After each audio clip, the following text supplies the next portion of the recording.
Silence was always your weakness, Janet. That's why you'll never belong in my world. Those words had echoed in Janet Martell's mind for 3 years. She stood at the entrance of the Vanderbilt Garden Estate, 30 miles outside Manhattan, watching white roses sway in the June breeze. The invitation in her purse felt like a weapon disguised as expensive cardstock. Mr. Frank Romano requests the honor of your presence at his wedding celebration. Her ex-husband wanted her here for one reason: to parade his victory, to show 200 of New York's most powerful people what he'd escaped from. A deaf woman he considered broken, useless, an embarrassment to the Romano name. Frank Romano didn't do anything without purpose. The Mafia boss who controlled half of Manhattan's underground operations, who made federal prosecutors sweat and rival families disappear, had personally ensured this invitation reached her hands. He wanted witnesses to her humiliation. Janet adjusted the collar of her simple cream dress. Behind her, 3 small voices whispered in excitement. "Mama, is that where Papa is?" She turned to face them. Leo, Luca, and Matteo. 4 years old. Identical down to the sharp Romano jawline neither of them had ever seen on their father's face. Dressed in matching suspenders and bow ties, they held hands in a perfect line, their eyes wide with curiosity. Janet knelt down and signed slowly, deliberately. "He doesn't know about you. He never will until today." The boys nodded solemnly, though Leo's bottom lip trembled slightly. She kissed his forehead and stood. Through the ornate iron gates, she could see the ceremony setup. A marble aisle lined with champagne-colored roses. Men in tailored Italian suits. Women dripping in diamonds. State senators. Federal judges. Real estate moguls. The kind of people who gave Frank Romano legitimacy, who transformed a street thug into a businessman. And there, at the altar beneath a cascade of white orchids, stood Frank himself. Even from this distance, Janet recognized the stance. Shoulders back. Tattooed hands clasped in front of him. That serpent inked across his neck visible even in his expensive Tom Ford tuxedo. His new bride-to-be, some socialite daughter of a Connecticut oil family, stood beside him like a trophy he'd won at auction. Have you ever watched a man dig his own grave with an invitation? If this story makes your heart race, show us some love with a like and share it with someone who believes in second chances and drop in the comment where you are watching from. Don't forget to subscribe for more stories that remind us hope and love. Inside the wedding venue, Frank Romano checked his Rolex and smiled. Everything was falling into place exactly as he'd planned. The guest list read like a who's who of New York power. People who mattered, people who could elevate him from crime boss to untouchable empire builder. But the real satisfaction, that would come in about 10 minutes. He'd told his underboss, Carmine, about the invitation 3 weeks ago. "I want her to see what she lost," Frank had said, pouring expensive scotch in his penthouse office. "I want her to walk in here, see all this, and realize she was never good enough for it." This wasn't cruelty. This was strategy. In Frank's world, you controlled the narrative. You showed strength. You eliminated weakness. And Janet, sweet, silent, pathetic Janet, represented the biggest weakness of his past. The mistake he'd made at 25 when he thought love mattered more than legacy. He'd corrected that error 3 years ago. Divorce papers served while she was 7 months pregnant. Not that he'd known about the pregnancy then. She'd hidden it, probably out of shame. Good. It saved him the burden of caring. The string quartet began Pachelbel's canon. Guests settled into their seats. Frank's bride, Victoria, squeezed his hand nervously. He barely felt it. His eyes were locked on the entrance pathway, waiting. You really invited your ex-wife? Victoria whispered, her smile tight. Trust me, Frank murmured back. You'll understand when you see her. The music swelled. The officiant, some Protestant minister Frank's bride insisted on, cleared his throat and opened his ceremony book. Then the music stopped. Every head turned. At the far end of the aisle, silhouetted against the late afternoon sun, stood a woman in cream. Her dark hair pulled back simply. No jewelry except a single pearl necklace. She looked almost plain compared to the luxury surrounding her. Frank's smile widened into something predatory. Then he saw them. 3 small figures. Boys. Holding her hands. His smile faltered for just a fraction of a second before he forced it back. Some kind of borrowed kids? A sympathy play? Classic Janet, trying to make him look like the villain. But as they stepped forward into the light, onto the white marble aisle, something shifted in Frank's chest. The guests began whispering. Phones subtly rose. Even Victoria's grip on his arm tightened. Because anyone with eyes could see it. Those boys, with their olive skin, their dark hair slicked back, those unmistakable sharp eyebrows and Romano bone structure, looked exactly like the man standing at the altar. Janet walked forward slowly, calmly, her posture straight as a ballerina's. The boys matched her pace, their small polished shoes clicking against marble. Not one of them looked nervous. Not one of them looked ashamed. Frank's underboss, Carmine, leaned close from his position in the front row. "Boss," he hissed. "Those kids." "Shut up," Frank snapped, though his jaw had gone rigid. Janet stopped 15 feet from the altar. The boys stopped with her. The entire wedding party, bridesmaids, groomsmen, even the minister, stared in frozen confusion. Then Janet raised her right hand. Her fingers moved in the graceful, deliberate shapes of American Sign Language. Slowly, clearly, making sure everyone could see. A young woman stepped forward from the crowd. An ASL interpreter Frank hadn't even noticed arrive. She wore a simple black dress and a lanyard that read Professional Interpreter. The interpreter's voice rang clear across the silent garden. "Hello, Frank. Thank you for the invitation. I brought our sons, Leo, Luca, and Matteo. I thought it was time you met them." The garden erupted in gasps. Camera phones lifted higher.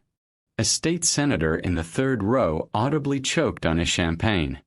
Frank's world tilted on its axis. Victoria's hand dropped from his arm. And Janet, his deaf, discarded, supposedly broken ex-wife, stood there with a smile so calm it could have stopped a hurricane. One of the boys, the one on the left, looked up at Frank. Then he raised his small hands and signed, carefully, slowly, exactly as his mother had taught him. "You're our father." The trap Frank Romano had set for Janet Martell had just snapped shut around his own throat. Now let me take you back to where this all began. To the moment Frank Romano made the worst decision of his life. The Vanderbilt Garden Estate didn't host weddings for ordinary people. 30 acres of manicured perfection stretched across the Westchester countryside, where old money went to remind new money who really owned New York. The ceremony space alone cost more per hour than most families earned in a year. White roses, imported from Ecuador that morning, cascaded from towering arrangements flanking a hand-laid marble aisle. Crystal chandeliers hung from ancient oak trees, their prisms catching afternoon sunlight and scattering rainbows across perfectly trimmed grass. This wasn't a wedding. This was a coronation. 300 white chairs formed perfect rows on either side of the aisle, And in those chairs sat the kind of people who appeared in Forbes and federal investigations with equal frequency. Front row left, Senator Mitchell Bradford, whose campaign Frank had quietly funded for the past 6 years. 2 rows back, Judge Patricia Hennessy, who'd dismissed 3 separate RICO cases against Romano Enterprises. Scattered throughout, Manhattan real estate developers, hedge fund managers, gallery owners, the deputy mayor, 2 police commissioners, and at least 4 men Frank knew ran competing operations in Brooklyn and Queens. They weren't here for love. They were here for access. Frank Romano stood beneath an arch of white orchids at the head of the aisle, hands clasped loosely in front of him, and felt like a king surveying his kingdom. The tailored tuxedo, Tom Ford custom-fitted, couldn't quite hide the ink crawling up his neck. The serpent tattoo he'd gotten at 19 still coiled from his collar to his jawline, a permanent reminder of where he came from. But the Patek Philippe on his wrist, the Italian leather shoes, the $2 million venue, those showed where he'd arrived. Beside him, Victoria Ashford looked like she'd stepped out of a Vogue editorial. Blonde, elegant. Her dress probably cost more than a Honda Civic. The daughter of Connecticut oil wealth, educated at Vassar, fluent in 3 languages and the social politics of the American elite. She represented everything Frank had clawed his way toward. Legitimacy, respectability, distance from the streets that made him. She was perfect because she was nothing like Janet. "You seem distracted," Victoria whispered, her smile never wavering as she nodded at an arriving couple. Frank's lips curved. Just appreciating the moment. What he didn't say, he was waiting. Carmine DeLuca, his underboss, stood in the front row in a charcoal suit that barely contained his boxer's frame. He caught Frank's eye and gave the subtlest nod. The message was clear: she's here. Just arrived at the gate. Frank's pulse kicked up a notch. Not from nerves. From anticipation. He'd spent 3 weeks imagining this moment. Janet Martell walking into this display of wealth and power, seeing what she'd lost, who she'd lost it to. The deaf girl from Queens who used to make him pasta in her mother's tiny kitchen, who thought love was enough, who never understood that in his world, weakness got you killed. Behind him, his best man, some cousin of Victoria's from Greenwich, shifted uncomfortably. The minister, Reverend Whitmore, checked his watch with practiced subtlety. The string quartet played softly, filling the garden with the kind of classical music Frank used to mock before he learned it was currency in circles like this. 2 rows back, he heard the whispers start. "Did you hear he invited his first wife? The deaf one. Is that true? Can you imagine? Who does that? Frank Romano does whatever he wants. That's why we're here." The whispers were exactly what Frank wanted. Controlled chaos. A story people would tell at Manhattan dinner parties for months. Can you believe Frank Romano invited his disabled ex-wife to his wedding? Cold-blooded. Ruthless. That's why he runs this city. He'd built his reputation on calculated displays of dominance. This was just another brick in that edifice. Victoria's manicured fingers tightened slightly on her bouquet. "Frank, some people are saying." "Let them talk," he murmured. "That's what they came here for anyway."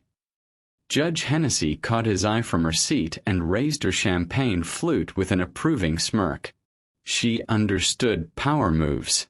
Senator Bradford whispered something to his wife that made her glance toward the entrance with obvious curiosity. Perfect. The quartet transitioned into Pachelbel's canon in D. The processional. Any moment now, the bridesmaids would begin their walk, then Victoria's ridiculous flower girls, then the bride herself would make her entrance on her father's arm. Frank straightened his shoulders. The serpent tattoo seemed to pulse against his collar. Then the music stopped. Just stopped. The violinist's bow froze mid-stroke. The cellist looked up, confused. 300 heads turned as one, following the musician's stairs toward the entrance pathway. And there, framed by the ornate iron gates and the golden afternoon sun, stood Janet Martell. She wasn't alone. 3 small boys in matching suspenders flanked her like soldiers, their hands clasped in hers. Frank's smile turned to stone on his face, because even from 70 feet away, even in the fading light, he could see their faces. And they looked exactly like his. Janet Martell had learned a long time ago that silence wasn't weakness. She stepped onto the white marble aisle with her head held high, her cream dress simple and elegant against the ostentatious luxury surrounding her. No designer label. No diamonds. No desperate attempt to compete with the wealth on display. Just a woman in a clean, well-fitted dress with a single strand of pearls her grandmother had given her. She didn't need to compete. She'd already won. The triplets walked beside her with the careful precision she'd practiced with them all week. Leo on her left, Matteo on her right, Luca in the middle. 4 years old and already understanding that today mattered. Their matching tan suspenders and bow ties made them look like miniature gentlemen. Their hair slicked back the way little boys hate but tolerate for important occasions. But it was their faces that made the garden go dead silent. Identical. Not just to each other, but to the man standing frozen at the altar. The same sharp eyebrows that made Frank Romano look perpetually dangerous. The same strong jawline that had gotten him labeled handsome in tabloids when they couldn't call him what he really was. The same deep-set eyes that could go from charm to menace in a heartbeat. 3 perfect copies of Frank Romano, walking toward him like ghosts of choices he didn't even know he'd made. Janet felt every eye on her. 300 people holding their breath. Camera phones rising despite the unplugged ceremony signs posted everywhere. She didn't look at them. She looked straight ahead at the man who'd tried to erase her. "Jesus Christ," Frank muttered. His voice barely audible but his lips readable even from a distance. She brought props. "This is pathetic." Carmine leaned closer to him. "Boss, those kids." "I said it's pathetic," Frank hissed louder now. His fiancée, Victoria, stood frozen beside him, her face cycling through confusion, horror, and something that looked dangerously close to understanding. Janet kept walking, 1 foot in front of the other. The boys matched her pace perfectly, their small shoes clicking against marble in perfect rhythm. "You're weak, Janet. You understand that. Weak." The memory hit her like it always did. Frank's face 6 inches from hers in their apartment, his finger jabbing toward her ear. She'd been sitting at the kitchen table, 7 months pregnant though she hadn't told him yet, trying to read his lips as he screamed. What kind of mother can't even hear her own kid cry? What kind of wife can't answer a goddamn phone? She'd stayed silent. Not because she couldn't respond, her hands could say everything her voice couldn't, but because she'd learned that Frank Romano didn't want conversation. He wanted submission. "You're an embarrassment. You know what my guys call you? The mute. Like you're some kind of broken toy I keep around." The door had slammed so hard that night the pictures fell off the wall. Janet had felt the vibration through the floor, through the chair, through her bones. She'd sat there in the dark apartment, 1 hand on her swollen belly, and made a decision. She would never let her children think silence was surrender. Now, walking down this aisle surrounded by people who'd come to watch her humiliation, Janet felt Leo squeeze her hand 3 times. Their signal. "Are you okay?" She squeezed back 4 times. I'm perfect. The whispers grew louder as they passed the rows of guests. Oh my God, look at them. They have his eyes. Is this real? Frank, what the hell is this? Someone called from the crowd, but Frank's face had gone rigid with the kind of fury Janet recognized. The anger that came before violence. She remembered that look. The night he'd found her learning ASL with a deaf community group. The disgust on his face when he realized she was embracing what he called her defect, instead of hiding it. You want to be disabled? Fine. Do it without my last name. The divorce papers had arrived 3 days later. He never knew she was carrying triplets. She'd never told him. Why would she? So he could call their sons broken too? So he could look at 3 beautiful boys and see only weakness? No.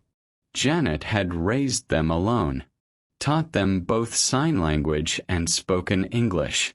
Let them be loud when they wanted and silent when they needed. Showed them that communication had nothing to do with sound and everything to do with being heard.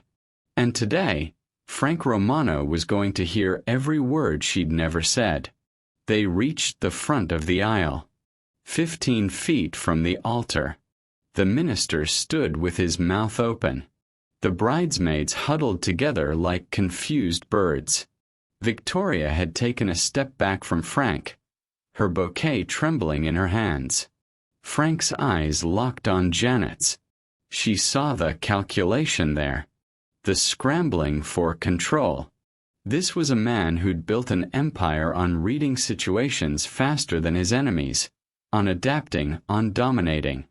But he'd never learned to read her. Janet stopped. The boys stopped with her, forming a perfect line. The entire garden held its breath. Then, slowly, deliberately, Janet raised her right hand. Her fingers began to move. A young woman emerged from the crowd like she'd been waiting for her cue. She wore a simple black dress and a lanyard that identified her as a certified ASL interpreter. Professional. Neutral.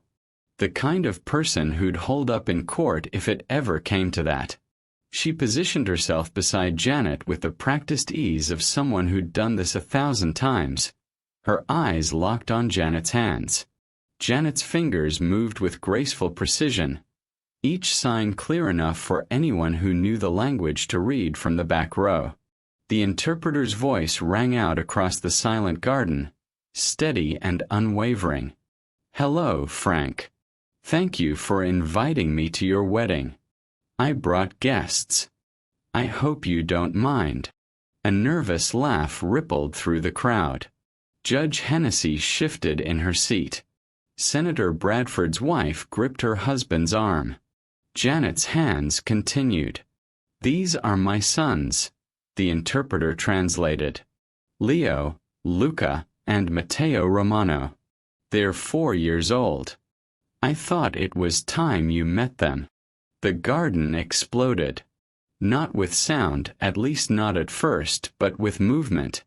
300 people leaning forward simultaneously. Phones rising higher. Gasps turning into whispers turning into urgent muttering. A champagne glass shattered on marble somewhere in the back rows. Frank's face went through 5 emotions in 3 seconds. Confusion, recognition, denial, rage, and something that almost looked like fear before he locked it all down behind his trademark Romano smirk. He laughed. Loud. Theatrical. This is the play. Frank's voice boomed across the garden, arms spreading wide like he was addressing his crew in a warehouse, not standing at his own wedding. This is what you came up with, Janet? Rent some kids, crash my wedding, try to shake me down in front of. Leo stepped forward.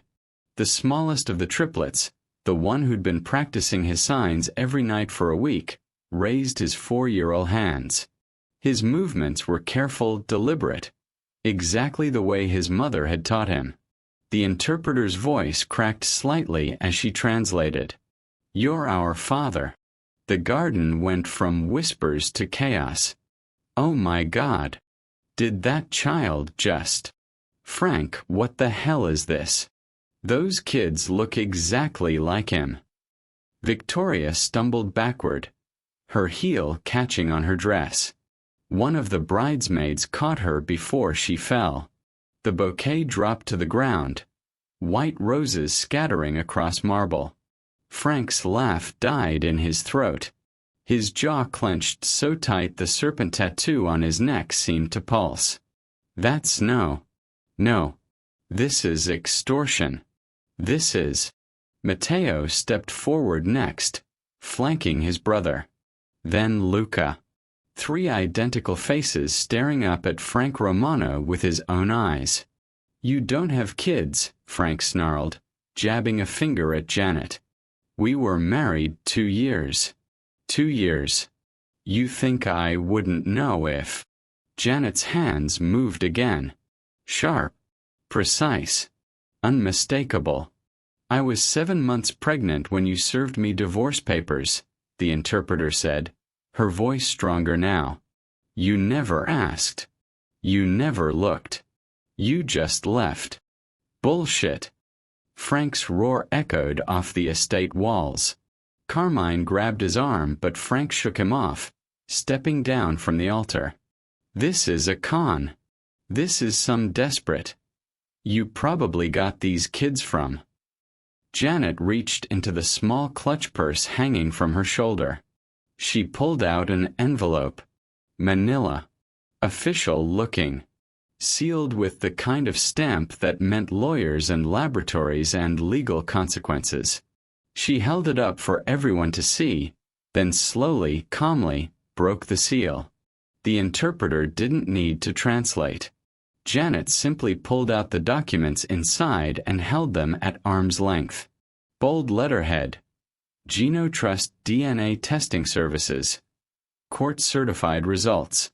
Even from the back rows, the guests could see the highlighted text. Probability of paternity. 99.99%. Father, Frank Anthony Romano. Children, Leo Michael Romano, Luca James Romano, Matteo Vincent Romano. The garden erupted into full pandemonium.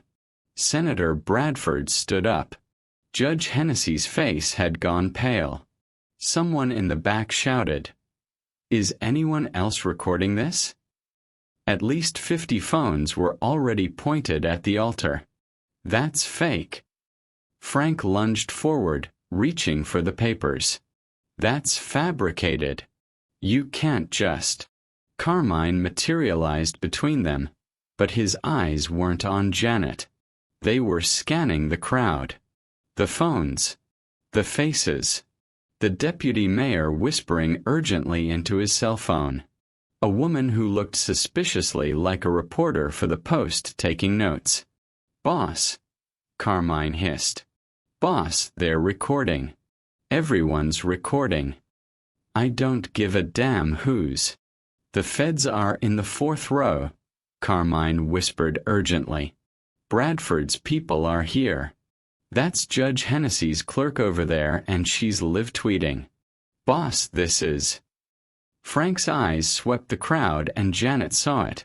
The exact moment the Mafia Boss in him overrode the angry ex-husband. The calculation. The threat assessment. This wasn't a wedding anymore. This was evidence. Victoria's father, some Connecticut oil executive worth 9 figures, stood up from the front row, his face purple with rage. "Romano, what the hell kind of circus?" "Sit down," Frank snapped, but his voice had lost its command. His eyes kept darting between Janet, the boys, the phones, the guests who'd come here for networking and found themselves in the middle of a scandal. Janet's hands moved one more time. The interpreter's voice cut through the chaos like a knife. "Their birth certificates are public record. The DNA test was court-ordered and certified. Your name is on file with New York Family Court as their biological father. This isn't a surprise, Frank. This is just the first time you've had to look at the truth. Luca tugged on his mother's dress and signed something small, private. Janet knelt down and kissed his forehead, then stood and met Frank's eyes with a calmness that seemed to infuriate him more than anything else. Frank Romano had invited her here to humiliate her, to parade his new life in front of her like a trophy, to prove she'd been nothing but an unfortunate chapter in his origin story. But standing there in front of 300 witnesses, judges, politicians, criminals, society elites, and at least a dozen recording devices, Frank realized with crystalline, horrible clarity, this wasn't humiliation. This was exposure. And the woman he'd called weak had just made him radioactive. Frank Romano had controlled rooms full of killers with nothing but a look. He'd stared down federal prosecutors, rival bosses, men twice his size with twice his body count. He'd built his reputation on the ability to dominate any space he entered, to bend situations to his will through sheer force of presence. But right now, standing at his own wedding altar with DNA results in his ex-wife's hand and 300 phones pointed at his face, Frank Romano was losing control. And everyone could see it. "This is a setup," he snarled, his voice cracking slightly on the last word. "This is, Janet, what do you want?" "Money." "You want money? Fine. Name your price and get the hell out of." Janet's hands moved again, cutting through his words like scissors through silk. The interpreter's voice remained steady, almost gentle. "I don't want your money, Frank. I never did." "Then what?" Frank spread his arms wide, playing to the crowd now, trying to regain his footing. "What's this performance? You show up with kids, my kids supposedly, at my wedding, embarrass me in front of." "You invited me," the interpreter translated as Janet's hands moved with devastating precision. "You sent the invitation to my apartment. You wanted me here. You wanted everyone to see what you escaped from." The crowd murmured. Several heads nodded. They'd heard Frank bragging earlier, seen him smirking when people whispered about the deaf ex-wife. Victoria finally found her voice.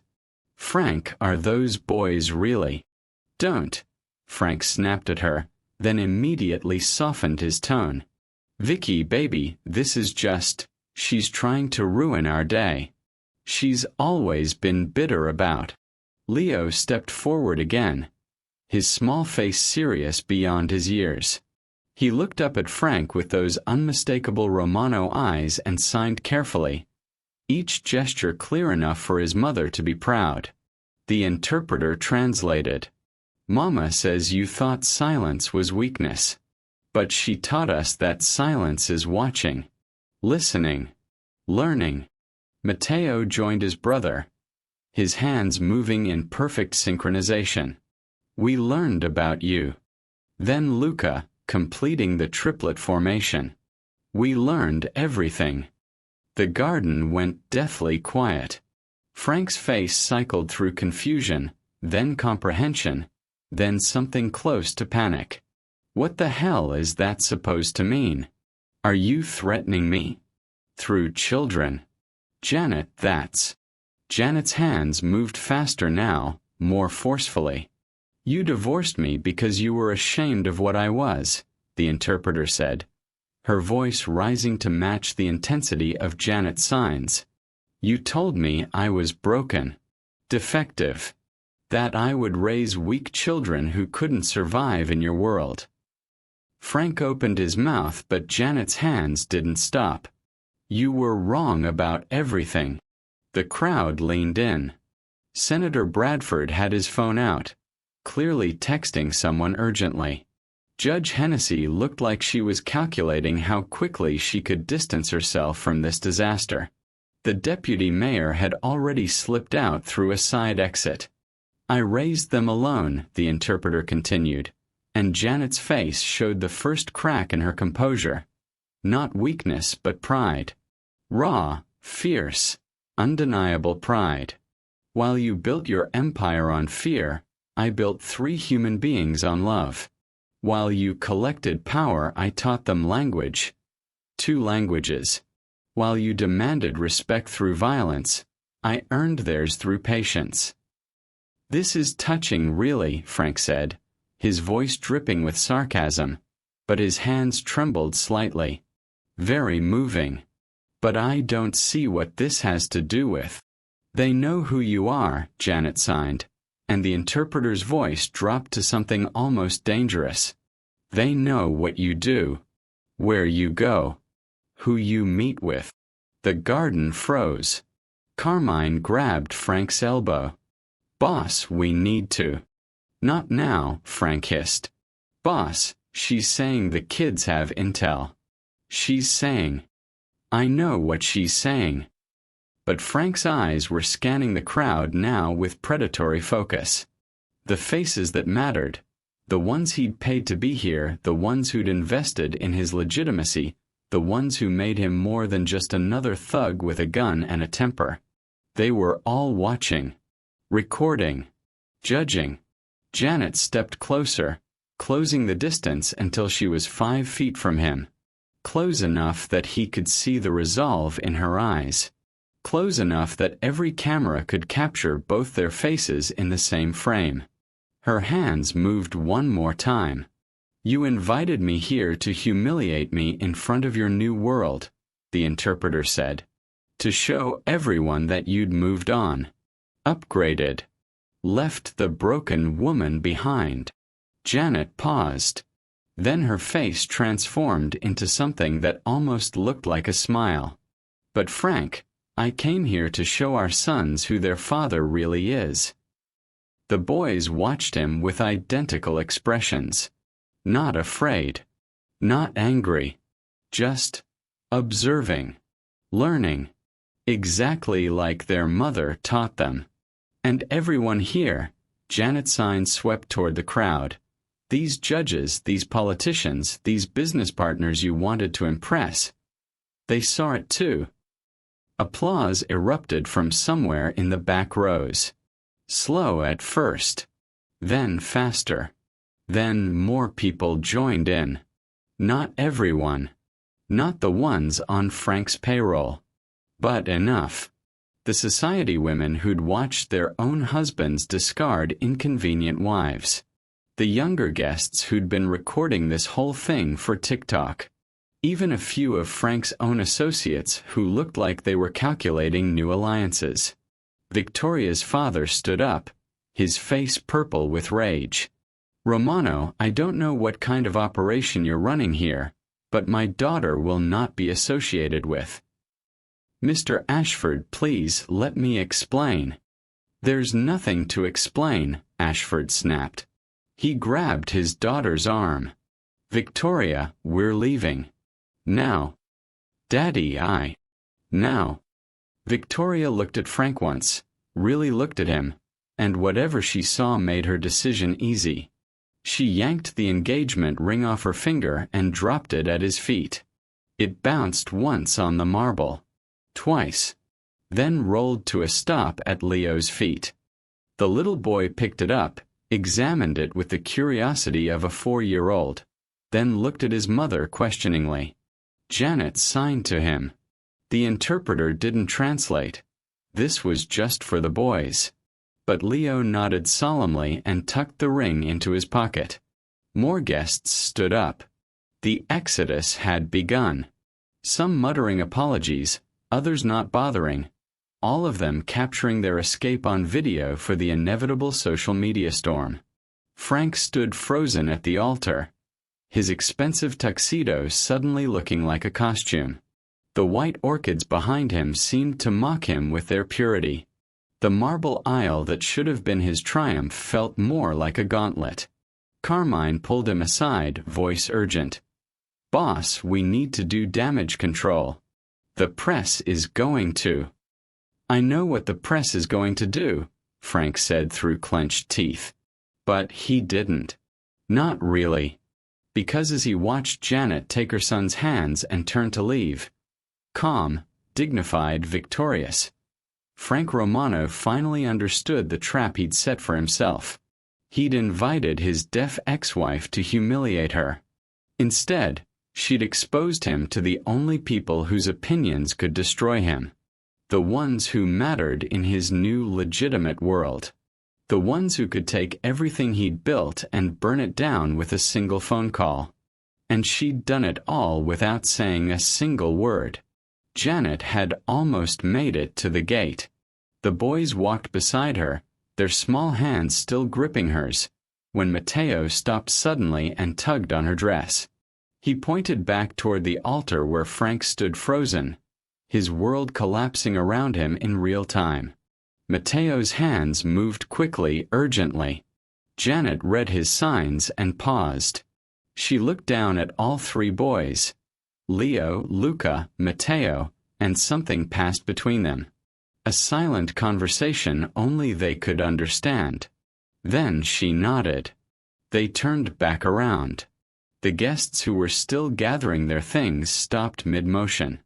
The ones halfway to their cars paused on the pathway. Even Victoria, being ushered away by her furious father, glanced back over her shoulder. Janet and the triplets walked back down the marble aisle. Not quickly. Not hesitantly. Just deliberately. Like they'd forgotten to deliver one final message. When they reached Frank, still standing at the altar, Carmine whispering frantically in his ear, Leo stepped forward alone. The 4-year-old looked up at his father with those sharp Romano eyes and raised his small hands. He signed slowly, carefully, making sure every movement was precise. The interpreter, who'd started to pack up her things, rushed back to translate. "I know your secrets." Frank's face went white, then red, then something close to gray. "What did you just?" He looked at Janet, then back at Leo, then at the interpreter like she might be playing a trick. "What the hell does that mean?" Leo's hands moved again, and this time there was something almost pitying in his young face. Mama recorded everything. The remaining guests gasped. Phones that had been lowering shot back up. Senator Bradford, halfway to his car, turned around so fast he nearly tripped. Frank laughed, that same theatrical laugh from earlier, but it sounded hollow now. Desperate. Recorded what? What are you, Janet? This is insane. You can't just. Janet's hands began to move, and the entire garden fell silent to hear the translation. "For 3 years, while I was pregnant and then raising our sons alone, you called me," the interpreter said. "Every few months. Usually drunk. Always angry." Frank's jaw clenched. "I don't. You'd call to make sure I wasn't using your name. To threaten me if I ever tried to contact you. To remind me what would happen if I told anyone you were the father of my children." Carmine's face drained of color. He grabbed Frank's arm harder. "Boss, tell me she's lying. Tell me you didn't." "She's bluffing," Frank snapped, but his voice cracked. "She's deaf, she can't even." Luca stepped forward now, joining his brother. His hands moved with the same careful precision. The interpreter translated, "We have a special phone. It shows words on a screen when people talk. Mama saved everything." "Video relay service," someone muttered from the crowd. Probably someone who actually understood deaf technology. "They can record the audio from the hearing person's side." Janet nodded, confirming. Then Matteo stepped forward, completing the triplet formation. His signs were the most forceful of the three, like he'd been waiting for this moment. "You said names," the interpreter translated. "Places. Business. You told Mama what would happen to her if she ever embarrassed you." Frank's composure finally cracked completely. "You're lying. All of you. This is, Janet, you can't record someone without their knowledge. That's illegal, that's." Janet's hands moved again, sharper now. "New York is a one-party consent state," the interpreter said. "I was the party who consented. Everything you said on those calls, every threat, every name you dropped, every time you mentioned your business associates, it's all admissible." Judge Hennessy stood up abruptly. Her face had gone from curious to calculating to absolutely terrified. "Frank, I need to speak with my attorney. Immediately." Other guests were moving now too. The deputy mayor who'd already left was probably calling his crisis management team. Senator Bradford's wife was pulling him toward their car with increasing urgency. But it was Carmine's reaction that told the real story. The underboss, the man who'd stood beside Frank through wars with the Italians, the Russians, the feds. Carmine looked at his boss with something close to betrayal. "You called her," Carmine hissed. "After we specifically said no contact? After the lawyers said clean break? You called her and talked about—" He glanced at the crowd, lowered his voice. "Boss, what did you say?" Frank's hands were shaking now. Full tremors. I might have, it was drunk talk, it didn't mean." "The Castellano meeting," Leo signed, and the interpreter's voice rang out clear. "January 17th, 2023. 11:47 p.m. You told Mama that if she ever contacted you, the same thing that happened to Castellano would happen to her."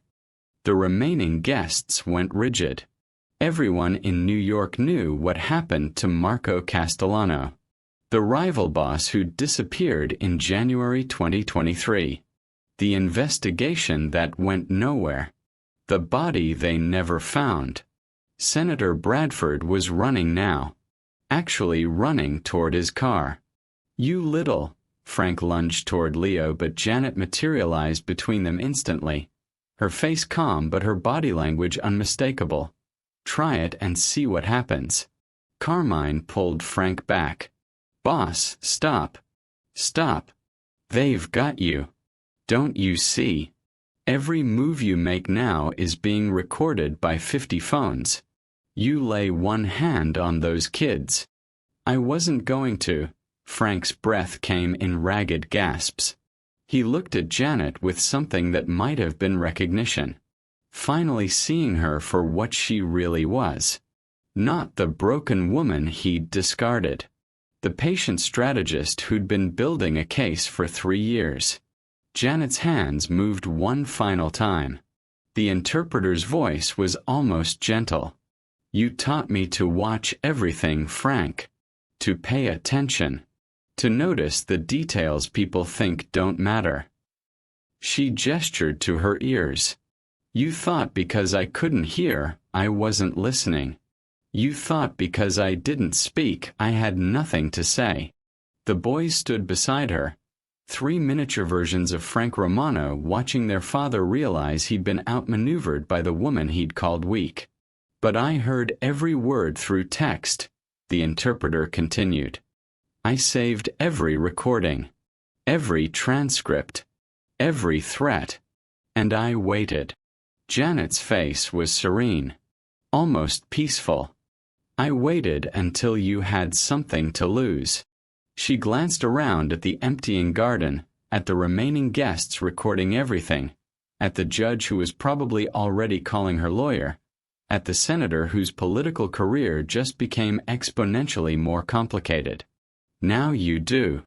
Frank stood there in his Tom Ford tuxedo, tattooed and trembling, surrounded by white roses and shattered champagne glasses and the ruins of the legitimacy he'd spent years building.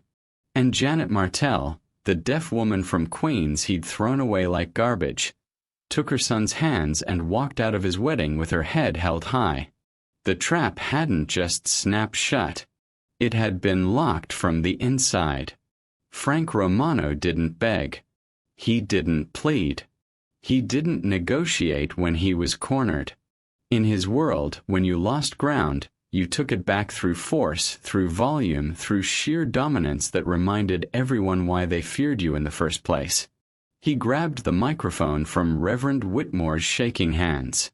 The screech of feedback cut through the garden like a knife. The remaining guests, maybe 100 people who hadn't already fled, froze. Phones stayed up. Recording. Always recording. "This wedding is over," Frank's voice boomed across the estate, amplified and desperate. "You all got your show. You got your drama. Now get the hell out of here before." Before what, Frank? The question came from Judge Hennessy, still standing near her seat, her face a mask of cold calculation. "Before you threaten us too. Before you add us to your collection of recorded phone calls." Nervous laughter rippled through the crowd. But it wasn't the kind of laughter that helped Frank. It was the sound of predators smelling blood in the water and recalculating their alliances. "Patricia, that's not. I never threatened." "You need to get yourself a very good lawyer," Judge Hennessy said, already walking toward the exit. "And you need to do it before Monday morning when this hits every news outlet in New York." She left. Other guests followed like dominoes falling. Frank's grip on the microphone tightened until his knuckles went white. He pointed it at Janet like a weapon. "You proud of yourself? You happy? You come here, you destroy." Janet's hands moved. Calm. Precise. Devastating. The interpreter, who'd positioned herself where everyone could see, translated clearly. "I didn't destroy anything, Frank. I just stopped being silent about what you did." "What I did?" Frank's voice cracked. "I gave you everything. A home, money, my name." "You gave me contempt," the interpreter said as Janet's hands continued. "You gave me shame. You told me my disability made me worthless. You said I would raise damaged children who would embarrass you." The boys watched their father with identical expressions. Not scared. Not even angry. Just observing who he really was when the mask came off. Janet's hands moved faster now, more forcefully. "I didn't come here for revenge, Frank. I didn't come here to hurt you." Frank laughed bitterly. "Could have fooled me." Janet's hands stopped. She looked at him for a long moment, then at her sons, then back at Frank. Her final signs were slow, deliberate, each movement carrying the weight of 3 years of silence. The interpreter's voice rang out across the garden. "I came here so my sons would never be ashamed of who they are." The remaining guests went still. So they would see their father try to humiliate their mother, and watch her refuse to bow. Victoria, who'd been standing frozen near her father's protective arm, made a small sound, almost like understanding, or maybe grief for the man she'd thought she was marrying. "So they would know that silence isn't weakness," the interpreter continued. "That dignity doesn't require volume. That strength is keeping your head up when someone wants you to break." Janet looked at each of her sons. Leo, Luca, Matteo.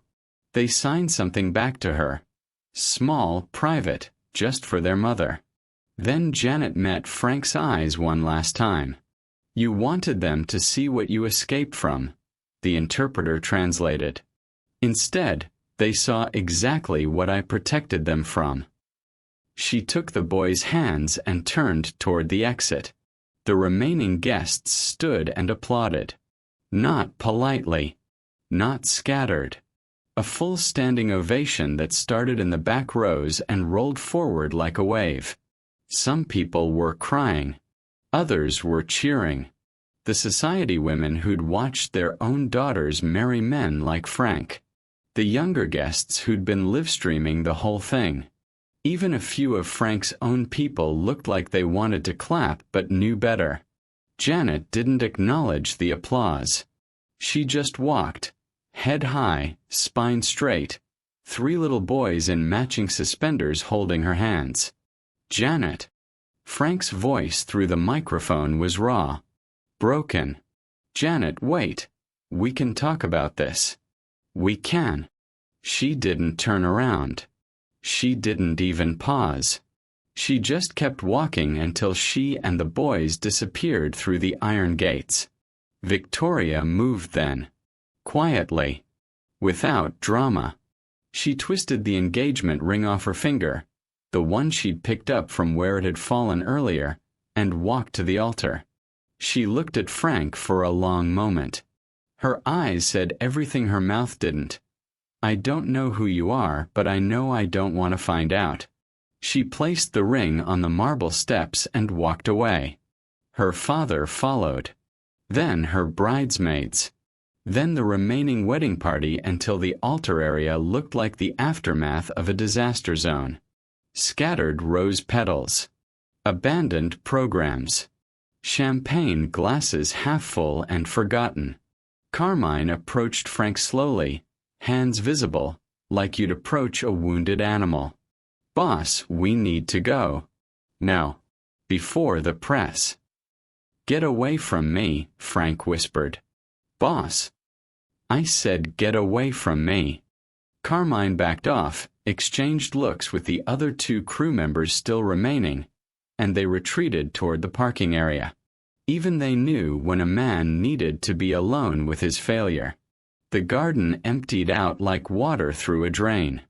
Fast at first, then slower as the last stragglers grabbed their things and hurried toward their cars.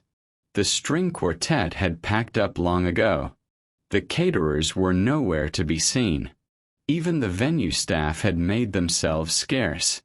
Frank Romano stood at the altar in his Tom Ford tuxedo with the serpent tattoo crawling up his neck. Alone. The white orchid arch behind him swayed slightly in the evening breeze.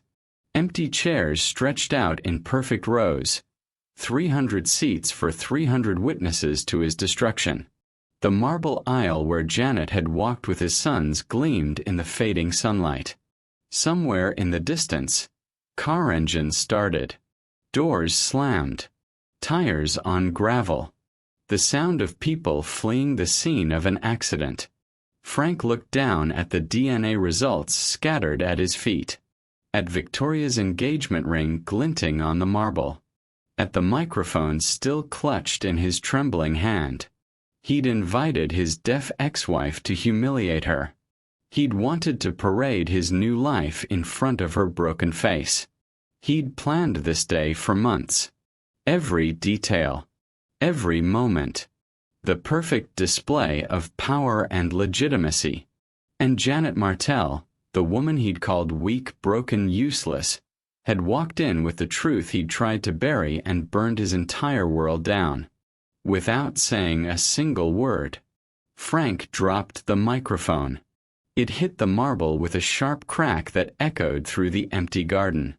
Behind him, the white orchid arch stood pristine and beautiful. A monument to a wedding that never was. A symbol of legitimacy he'd never achieve. Frank Romano stood alone at the altar, surrounded by the ruins of his pride, and finally understood what real power looked like. It looked like a woman in a cream dress walking away from him, taking everything that mattered with her. Frank Romano found Janet's address easier than he should have. A modest 2-bedroom apartment in Astoria, Queens.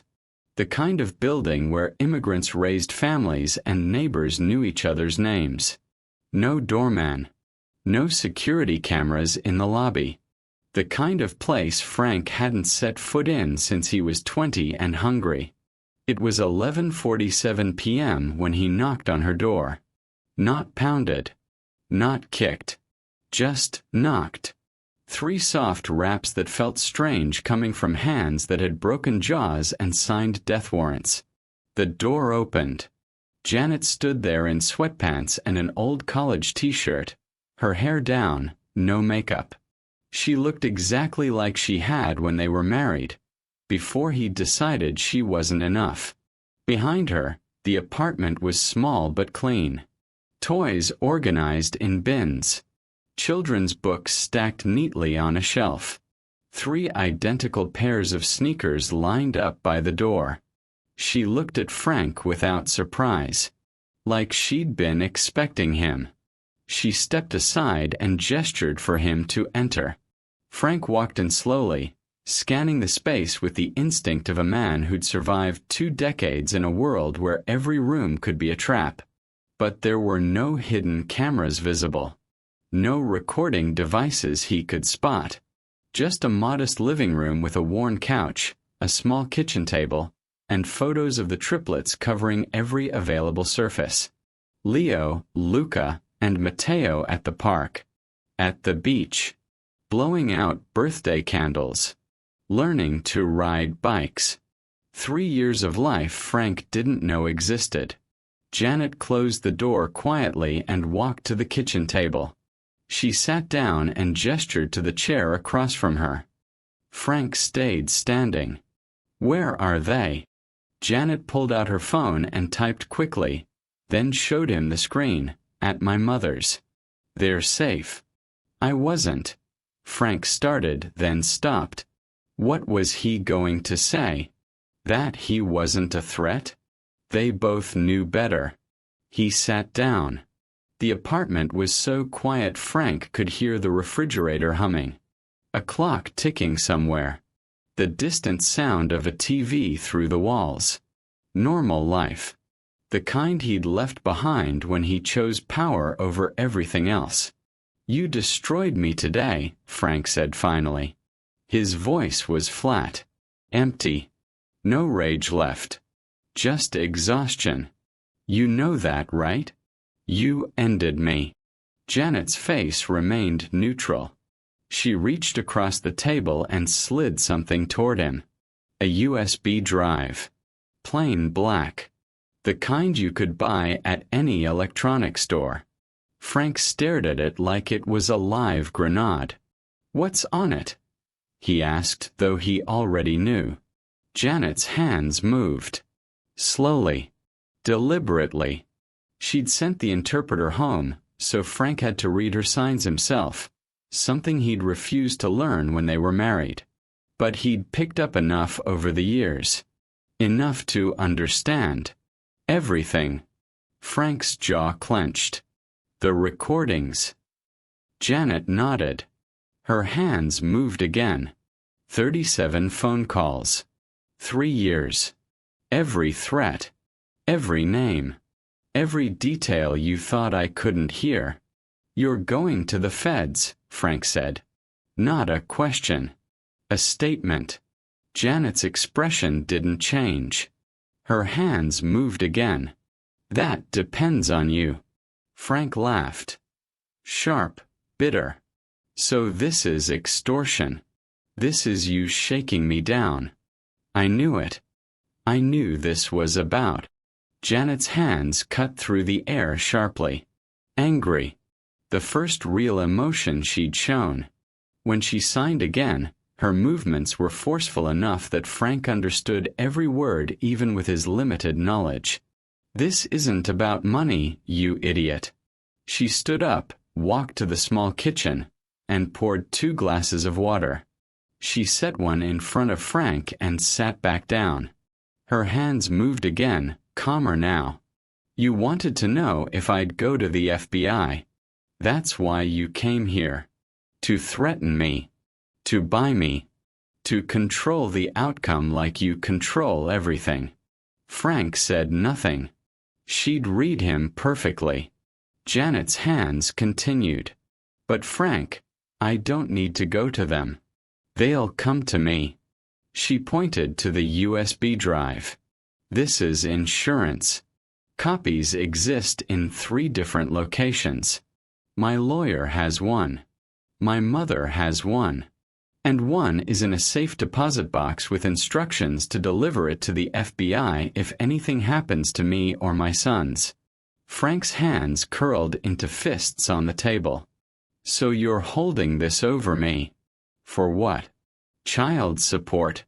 You want me to. Janet's hands moved sharply again. I want nothing from you except distance. She stood and walked to a small desk in the corner.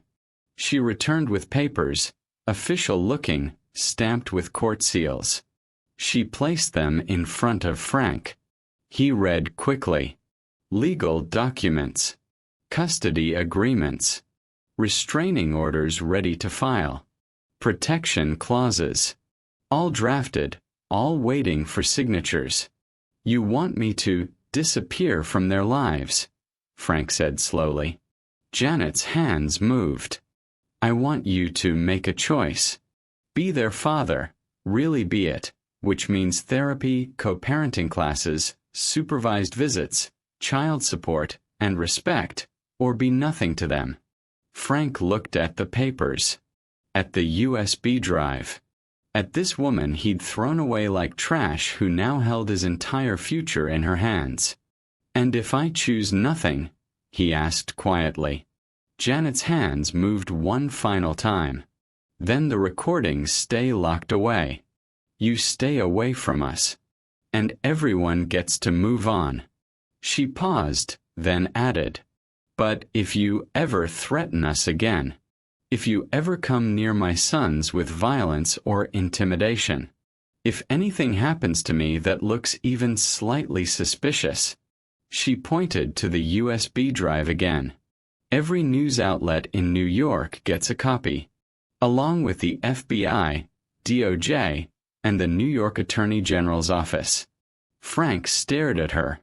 Really stared. Seeing her, maybe for the first time in his life, as something other than the deaf girl who'd loved him once. She was smarter than him. More patient. More strategic. She'd beaten him using the only weapon he'd never learned to defend against. Silence. You played me, Frank said, almost admiringly. From the beginning. The wedding, the DNA test, the whole show. Janet shook her head. Her hands moved gently now. I didn't play you, Frank. I just stopped protecting you from yourself. She sat back down across from him. You taught me to watch, to listen, to notice things people think don't matter. You just never thought I'd use those skills on you. Frank picked up the USB drive, turned it over in his hands. The weight of his entire criminal empire contained in 2 ounces of plastic and metal. What if I destroy this right now? He asked. What if I? Janet pulled out her phone and showed him a text message thread. His underboss Carmine's number at the top. The messages were from earlier tonight. Carmine. Boss isn't thinking straight. What do you need from me? Unknown. Just keep him from doing something stupid. Carmine. Done. You have my word. Frank's blood went cold. Carmine's working with you. Janet typed and showed him the screen. He's working for his own survival. Same as everyone else. She was right. Of course she was right. The smart rats always left the sinking ship first. Frank stood slowly. Every muscle in his body felt heavy. Defeated. He walked to the door, then stopped with his hand on the knob. That thing you signed earlier. At the wedding. About silence keeping you alive. He didn't turn around. What did you mean? He heard her stand. Felt her approach behind him. When he turned, she was holding her phone. She typed and showed him. When you're deaf, you learn that watching saves you. That patience protects you. That the loudest person in the room isn't the most powerful one. She typed more. I learned to survive in your world by being invisible. You forgot I was there. Everyone did. So I watched. I waited. I remembered everything. She looked up at him with those calm eyes that had witnessed 3 years of his worst moments without him ever realizing she was documenting it all. Silence kept me alive, Frank. And it destroyed you. Frank opened the door. The hallway stretched out in front of him. Fluorescent lights, worn carpet, the smell of someone's late dinner cooking. Normal life. The life he'd escaped from. The life that looked pretty good right now compared to the wreckage of his empire. The boys, Frank said without turning around. Do they hate me? Janet typed quickly and held up the screen. They don't know you well enough to hate you. But they know enough not to trust you. Frank nodded slowly. That seemed fair. He walked out. The door closed quietly behind him. No slam. No dramatic exit. Just the soft click of a lock engaging. Frank Romano descended the stairs of the modest Queens apartment building. No guards, no crew, no armor of power to protect him, and stepped out into the cold New York night. Alone. Defeated. And for the first time in 20 years, absolutely certain he'd just been outplayed by someone he'd underestimated. The woman he'd called weak had brought him to his knees. And she'd done it without ever raising her voice. The headlines hit Monday morning like a bomb. Mafia Boss confronted by secret sons at own wedding. New York Post. Romano Empire faces federal scrutiny after viral wedding scandal. Wall Street Journal. Deaf mother's silent victory. How Janet Martell exposed Frank Romano. The Times. By Tuesday, the FBI had opened a formal investigation. Not because of Janet. She never went to them. She didn't have to. The wedding had been attended by 3 federal judges, 2 senators, and at least a dozen people with connections to ongoing organized crime investigations. The videos went viral within hours. By morning, the Bureau had enough public pressure and probable cause to move. By Wednesday, Frank Romano's carefully constructed empire began to crack. Senator Bradford issued a statement distancing himself from any and all associations with individuals under federal investigation.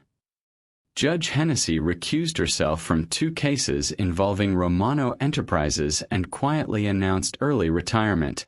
The deputy mayor resigned, citing personal reasons. Victoria's father pulled his investment from 3 of Frank's legitimate business fronts, triggering a cascade of other investors doing the same. The rats fled the sinking ship exactly as Carmine predicted. By Thursday, Frank's underboss had already cut a deal with federal prosecutors. He wasn't the only one. The organization that Frank had spent 20 years building disintegrated in 4 days. Not because of bullets or badges, but because everyone saw him humiliated by his deaf ex-wife in front of 300 witnesses. In Frank's world, respect was everything. And he had none left. By Friday, Janet received official notification from New York Family Court. Full legal protection granted. Restraining order approved. Child support, substantial. Automatically withdrawn from what remained of Frank's legitimate assets. Her lawyer called it the fastest custody ruling I've seen in 20 years. The judge who signed it had been at the wedding. 6 weeks later, Janet stood at the edge of Astoria Park watching her sons play soccer. It was one of those perfect September afternoons where the air felt crisp and the sun warmed without burning. The East River sparkled behind the soccer field where a dozen kids chased a ball with the chaotic enthusiasm of 4-year-olds who barely understood the rules. Leo had the ball. He dribbled it awkwardly, his little legs pumping, and kicked it toward the goal. It went wide by about 10 feet, but he threw his arms up in celebration anyway. Matteo and Luca cheered for their brother, jumping and shouting without any self-consciousness. Laughing. Loudly. Freely. The sound hit Janet like sunlight. She'd spent years in silence. Years watching her sons learn to navigate a world that could hear and a mother who couldn't. She'd worried they'd grow up ashamed, quiet, careful not to make noise around her. But they weren't quiet. They were loud and joyful and completely beautifully themselves. "Your boys are wonderful," said the woman beside her, another parent from the new school. "Leo's got quite the personality." Janet read her lips and signed back. The woman didn't know ASL but smiled warmly anyway, the way people do when they're trying. A young woman approached, a college student Janet had hired as a part-time interpreter for situations like this. She translated Janet's signs. "Thank you. They're my whole world." The boys had started at the Manhattan Academy for Bilingual Education 2 weeks ago. It was an elite private school that specialized in ASL and spoken language integration. The kind of place Frank would have called unnecessary and enabling weakness. The kind of place that cost more than Janet made in 6 months. But Frank's child support covered it. Every penny. The irony tasted sweet. "Mama, Mama, did you see?" Mateo ran toward her, grass-stained and grinning. He signed as he spoke, seamlessly switching between languages like it was the most natural thing in the world. "I almost scored." "Almost." Janet signed back with exaggerated disbelief. "That looked like a goal to me." Mateo beamed and ran back to his brothers. Leo jogged over next, breathing hard. "Mama, can we get ice cream after?" "If you drink your water first," Janet signed. "Deal." Leo threw his arms around her waist, squeezed tight, then ran back to the field. Luca approached last, the quietest of the three, the one who watched before he acted, the one who reminded Janet most of herself. He didn't ask for ice cream. He just stood beside her and slipped his small hand into hers. "You okay, baby?" Janet signed with her free hand. Luca nodded, then signed slowly, carefully. "Is Papa ever coming back?" Janet's heart clenched. She knelt down so she was eye level with her son. "I don't know," she signed honestly. "Maybe. Maybe not. But you're safe. Always. No matter what." "I'm not scared of him," Luca signed. I wanted to know." Janet pulled him into a hug. This beautiful, thoughtful boy who deserved so much better than the father he got. When she released him, she signed something she'd been practicing all week. "You know what I learned, Luca? Silence is not weakness." Luca tilted his head, thinking. Then his face brightened with understanding. He signed back, "It's power." Janet's eyes filled with tears. She nodded. Luca grinned, rare for him, which made it more precious, and ran back to join his brothers on the field. Janet stood and watched them play. 3 identical boys who would grow up knowing their worth had nothing to do with their father's name, who would understand that strength came in many forms. That communication had nothing to do with volume. Her phone buzzed. A text from her lawyer. Romano trial date set for March. Federal prosecutors confident. "You won't need to testify. They have enough without the recordings. You're free, Janet." Free. She read the word 3 times, letting it sink in. Frank Romano was facing federal racketeering charges, conspiracy, money laundering, and at least a dozen other counts. His organization had crumbled. His legitimate businesses had collapsed. The man who'd ruled Manhattan through fear and violence was going to spend the rest of his life in a cell. And Janet? Janet was standing in a park in Queens watching her sons play soccer. She thought about the girl she'd been at 22. The one who'd loved a dangerous man and thought love could change him. The one who'd stayed silent while he called her broken. The one who'd believed his words when he said she was weak. That girl had learned something over the past 3 years. Silence could be survival. Patience could be strategy. And watching carefully, really watching, could be the most powerful weapon of all. The soccer game ended. The boys ran toward her in a laughing, shouting mass of grass stains and joy. They tackled her in a group hug, nearly knocking her over. Ice cream. Ice cream. Ice cream. They chanted. Janet signed. Okay, okay. But we walk there. And you tell me everything about your game. They walked out of the park together. One mother, 3 sons, heading toward the ice cream shop on 31st Street. Just another family in Queens. Normal. Safe. Free. Behind them, the East River reflected the afternoon sun. Ahead of them, the city stretched out full of possibilities. And somewhere across town, in a federal holding facility, Frank Romano sat in a cell and finally understood what real power looked like. It looked like a woman who never needed to raise her voice to bring him to his knees. It looked like 3 boys who would grow up knowing that silence was a choice, not a disability. It looked like justice delivered without a single spoken word. The man who ruled by fear was destroyed by a woman who never raised her voice. And in the end, her silence was louder than anything he ever said. Thanks for watching till the very end. If this story moved you, hit like, subscribe, and share your thoughts in the comments. I'll be dropping another unforgettable story tomorrow, so make sure you don't miss it.